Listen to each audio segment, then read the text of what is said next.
The last few years have been difficult for Idaho River communities that rely on salmon and steelhead fishing, and this year looks to be more of the same. The number of salmon returning to Idaho this year is projected to be among the lowest in decades. And as our Steve Liebenthal reports in tonight's Idaho Backroads, the idea of removing 4 dams from the Snake River is gaining new traction. Every spring, large tanker trucks travel some of Idaho's most remote back roads, carrying a cargo that is mostly doomed.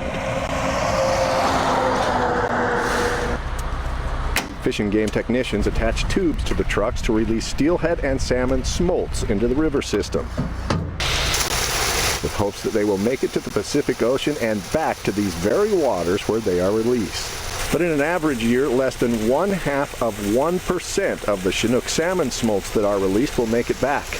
Congressman Mike Simpson says the laws that govern the management of the Snake and Columbia rivers are outdated. We're managing the Columbia River system, the Bonneville Power Administration, fish management, and other types of things based on a 1980s law that was written with the best of intentions and did a great job in the 1980s, but we're facing an entirely different set of circumstances now, looking down the road. And what we need to do is design a system that's ready for the 2020s, 30s, 40s, and 50s. Congressman Simpson was a keynote speaker at a forum on salmon, energy, and agriculture at BSU, and some of the attendees were a bit surprised by what he had to say, including Roy Akins, an outfitter and city councilman from Riggins, a community that relies on the dollars spent by salmon and steelhead anglers. He stood up today and said everything we could only dream of hearing from a politician in Idaho that could champion this cause of recovering salmon and steelhead in our state. In the late 90s, the discussion of how to save Idaho salmon included the possibility of breaching 4 dams on the lower Snake River in Washington, where a large percentage of the smolts die. He's talking about that being a possibility, and he also admitted to climate change, which is a big factor in the decline of our steelhead and salmon, I personally believe. Simpson's words were also encouraging to a man who represents those who have probably suffered the most from declining fish returns, the region's Native American tribes. Jamie Pinkham, the executive director of the Columbia River Intertribal Fish Commission, says restoring fish runs would require compromise, and he doesn't want any users of the hydro system to be damaged. I mean, believe me, Indian tribes have had to live and survive through amazing challenges that tested our survival, our way of life, our religions, and we don't want to wish that on another community. That's exactly the kind of collaborative thinking that many at the Salmon Forum say will keep salmon and steelhead returning to Idaho, with a plan that works for all of the affected entities in the Columbia Basin. Stupid. And after what he heard at the forum in Boise, Roy Akins has renewed optimism. And I believe we're going to build a coalition that's going to come together and champion this cause, and we're going to see our salmon and our steelhead recovered. Steve Liebenthal, 6 on your side. Good evening. Thanks for joining us tonight. I'm Don Nelson. Our big story, radical proposals to possibly save Idaho's protected salmon. During an average year, the number of spring Chinook salmon returning to Idaho by May 7th is more than 7,000. But this year, that number is less than 200. The low numbers have many alarmed, including an Idaho congressman who is asking, what if we remove dams to restore salmon? Steve Liebenthal has our continuing coverage in tonight's Idaho Backroads. Idaho salmon are born in cool mountain water, where they live for a year before beginning a 600 to 900-mile journey through 8 dams to the Pacific Ocean. After 2 to 4 years, they swim back upstream to the very water where they were born to spawn and die.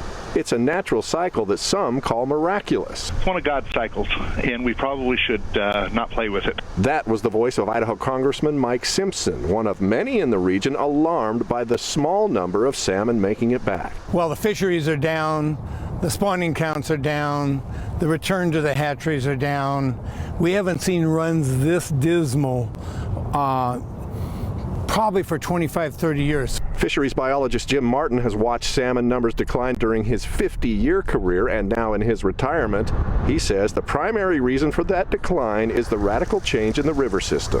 In a naturally flowing Snake and Columbia River system during spring, salmon were pushed from Idaho to the Pacific Ocean in a matter of days. But since 8 dams were built, it's now a series of lakes, and that same journey takes weeks. Martin says that extra time in the system is responsible for killing 50 to 80% of Idaho salmon on the way downstream. And it's not just hydro mortality in the turbines, it's creating a cold water stream that'll send smolts to sea in 11 days into a series of pools that are full of predators that warm up that send smolts to sea over 2 months. Martin says the original 4 dams on the Columbia River set salmon back, but construction of 4 dams on the lower Snake River turned the gradual decline into a nosedive. If you compare the status of the fish before we built the last 4 dams on the Snake to the status now, there's no comparison. Martin is one of many in the region who say breaching the 4 dams on the lower Snake is the jumpstart Idaho salmon need to recover. Liz Hamilton agrees. The executive director of the Northwest Sport Fishing Industry Association says breaching dams may sound extreme to some, but she says it's working on other rivers in the Columbia Basin. Several big dams have come out on behalf of salmon. We're almost ready to take out 4 dams in the Klamath. That's scheduled to start within the next year or so. So the climate and the environment around dam removal is not the sky is falling anymore. It's not the catastrophe that people predicted. That's a nice fish. Hamilton says breaching the 4 dams on the Snake would help sustain sport fisheries that pump billions of dollars into Northwest economies. And now Congressman Mike Simpson is asking, what if we breach the dams? Ultimately, I want healthy, sustainable runs of salmon back in Idaho. You are asking the question, what if we breach the dams? And I think that's what has a lot of these people excited that that's even being discussed as a possibility. Is it a real possibility? It is. Idaho water users are sending 487,000 cubic feet of water downstream to help push salmon through the dams. Fish and Game releases millions of salmon smolts, and in an average year, less than 5 out of every 1,000 will make it back. This year, that number will be much smaller, depriving Idaho's river communities of the money anglers would normally spend. We effectively pay all the cost of those dams and get none of the benefit. Now, why does that make sense to my constituents in the 2nd District? But Simpson says he'll consider the consequences breaching dams would have on other communities before he'll embrace it. And he says it's not just about restoring salmon, it's also about restoring the Bonneville Power Administration's ability to compete in a rapidly changing energy market. Will BPA's financial crisis drive Idaho salmon to extinction? More on that next Wednesday on Idaho Backroads. Steve Liebenthal, 6 on your side. Idaho salmon anglers may be getting shut out of the Clearwater River this spring. Salmon seasons have been open in Idaho since April, but not a single spring Chinook has been caught. That's according to Fish and Game. On Tuesday, the Idaho Fish and Game Commission voted to close the season on all rivers in the Clearwater Basin. Fisheries managers are projecting the number of spring Chinook returning to Clearwater hatcheries will not meet their goal for hatchery production. No season was scheduled for the Snake River and Hells Canyon this spring because of low projected returns. Fishing is open on the lower Salmon and Little Salmon rivers Thursday through Sunday, but so far not a single fish has been caught, and no fish have arrived at the Rapid River hatchery. The Clearwater closure is another blow to Idaho River communities that are struggling financially, but they aren't the only ones in this financial crisis. The Bonneville Power Administration is legally required to keep sustainable runs of salmon returning to Idaho, but an Idaho congressman says the agency is going broke. Will that lead to the extinction of Idaho's salmon runs? 6 on your side, Steve Liebenthal continues his month-long series on the salmon crisis in tonight's Idaho Backroads. This is a powerhouse inside Bonneville Dam, one of 31 power generating projects owned by the Bonneville Power Administration.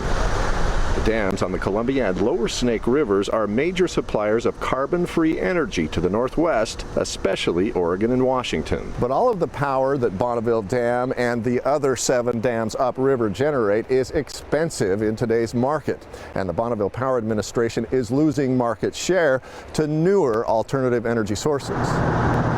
For decades, BPA made millions selling surplus power, especially to California. But over the past decade, the price of surplus power has dropped as natural gas, wind, and solar have created an abundance of low-cost electricity. But BPA is still able to sell power for as much as twice the market rate to public utility districts who are contractually bound to buy it. Many of those contracts will expire in less than 10 years, and economist Tony Jones says as PUDs abandon BPA to save money, BPA will have no choice but to charge remaining customers even more. And it's a thing that economists call a death spiral. Customers leave because of high prices.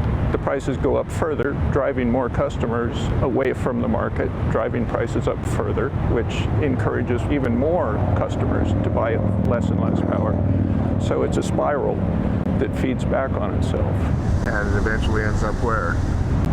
With a BPA bankruptcy. Idaho Republican Congressman Mike Simpson agrees BPA is in a financial freefall. The Bonneville Power Administration is frankly going broke.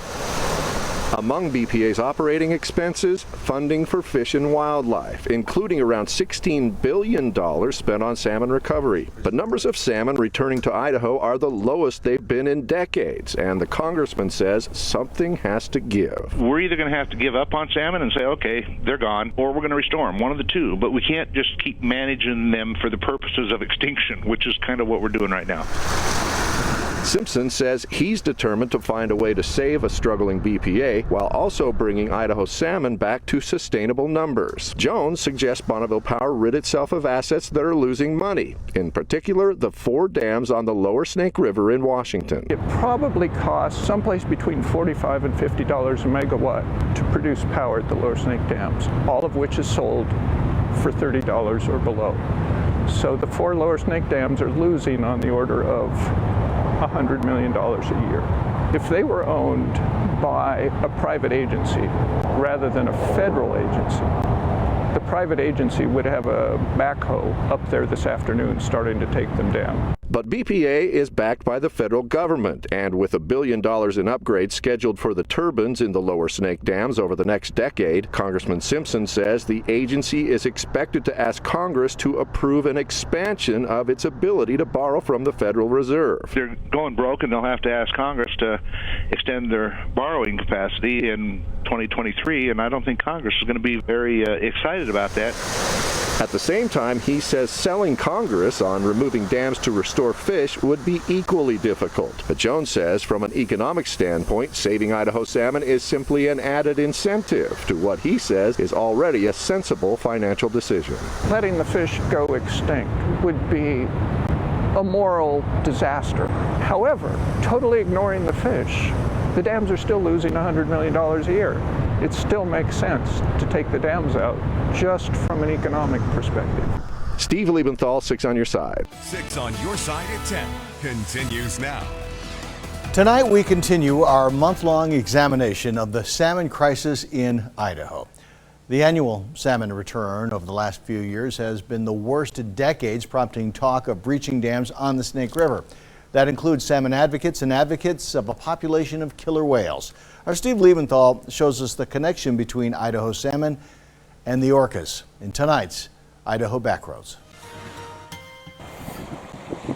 In the Pacific Ocean, killer whales are at the top of the food chain, preying on seals, sea lions, even sharks. But one Pacific orca species is on the brink of extinction. Whale researchers say the endangered southern resident orcas that live in and around the Puget Sound face 3 main challenges: pollution, underwater noise, and food supply. The southern resident orcas have a much smaller range than other killer whales, and they have a much more specific diet.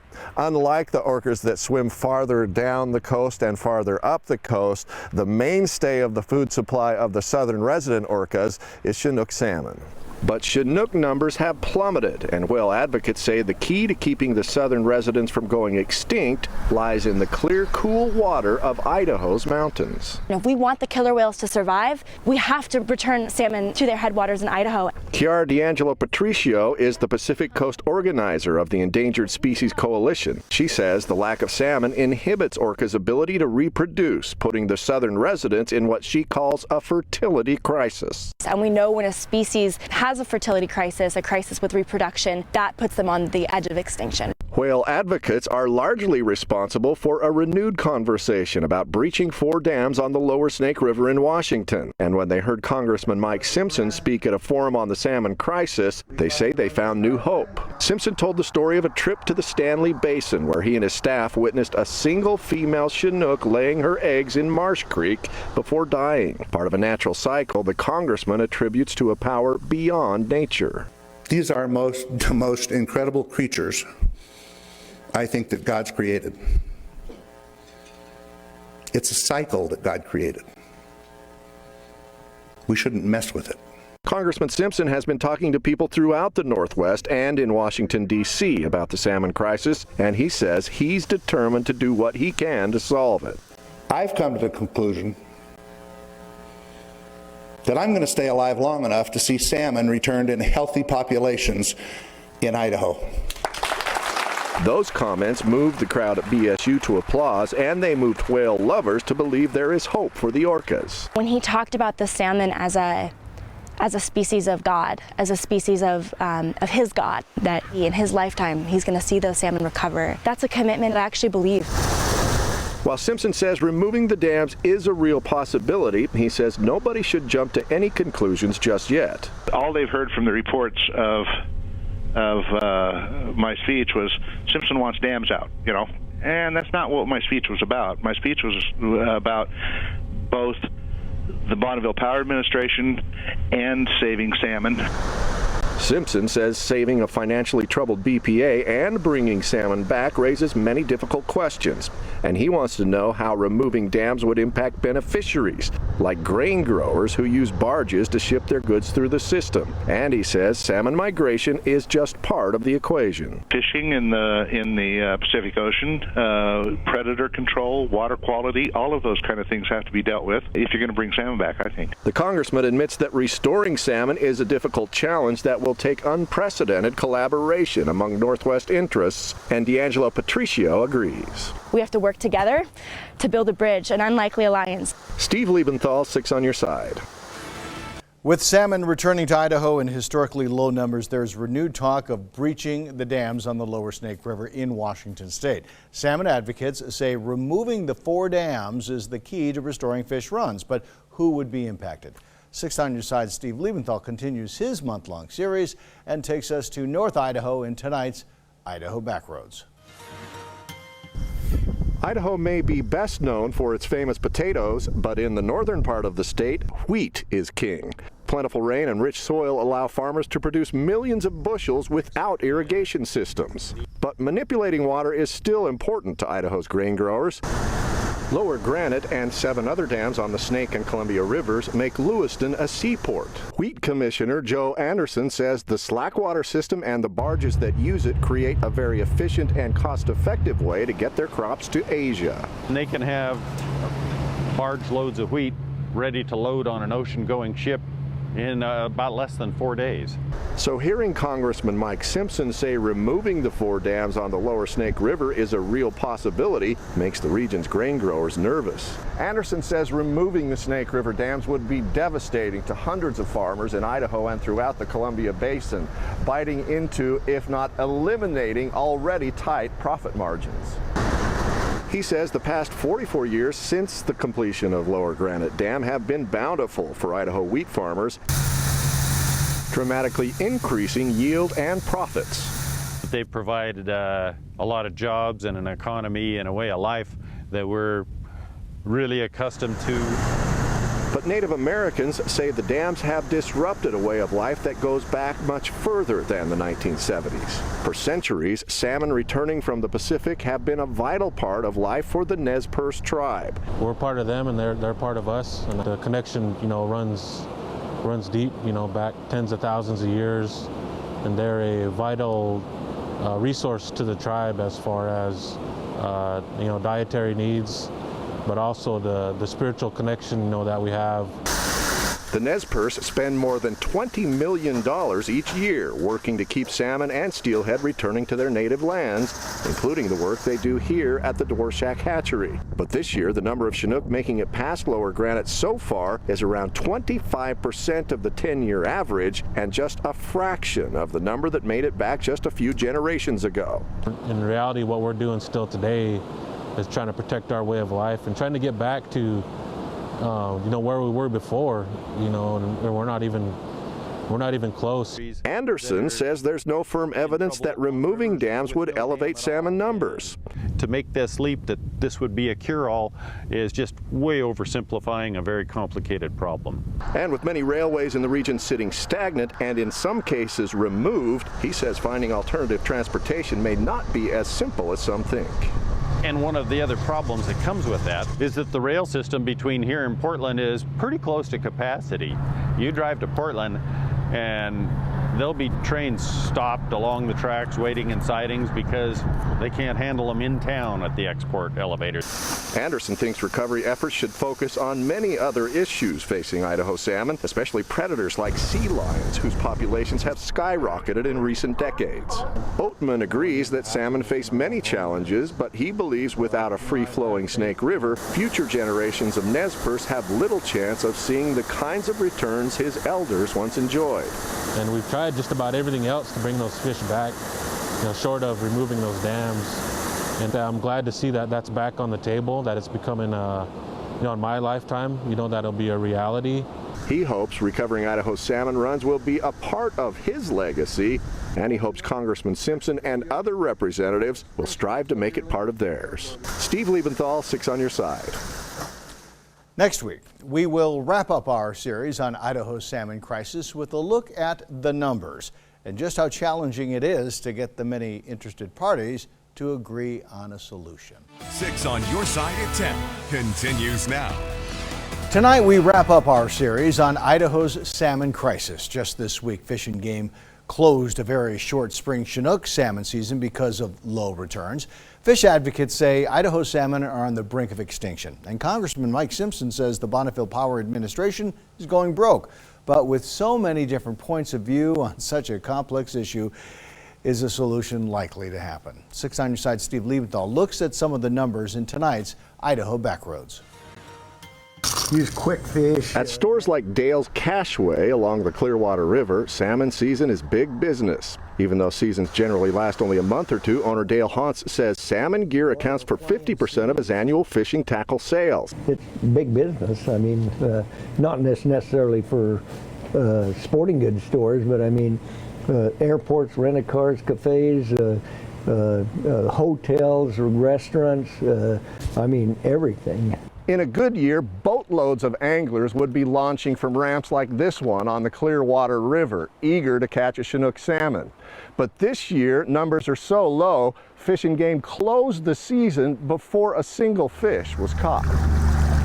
The number of fish projected to make it to the Clearwater is lower than the number needed for hatchery production. A very short season for 651 surplus Chinook on the Salmon and Little Salmon rivers lasted only 2 weeks. The closures come in the midst of a renewed debate over breaching dams on the Snake River in Washington, which fish advocates say is the key to restoring Idaho salmon runs. Hauntz is not convinced. Everybody tries to look at one thing and say, oh my God, there it is, that's it right there, and we got to fix it. Well, it isn't that simple. Understanding the impact of the dams on salmon versus their benefits can be confusing when you start listening to the numbers interested parties share. Well, they produce less than 5% of the region's energy. The dams kill half of them, the adults going home. We have fish survival rates going across the dams in the upper 90%. They kill upwards of 80% on some years on the juveniles coming down. Honestly, the biggest losses are out in the ocean.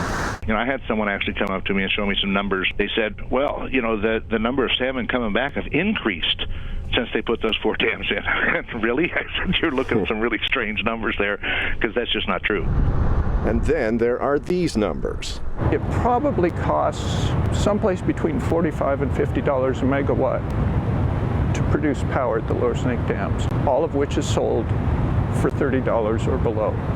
So the 4 Lower Snake dams are losing on the order of $100 million a year. Tony Jones has been studying the economics of dams and salmon for decades after being hired by then-Governors Phil Batt and Dirk Kempthorne to study the economic impact of removing dams. But BPA says Jones' numbers are wrong. My levelized cost of generation for the system as a whole over the next 30 years is basically $12 per megawatt hour.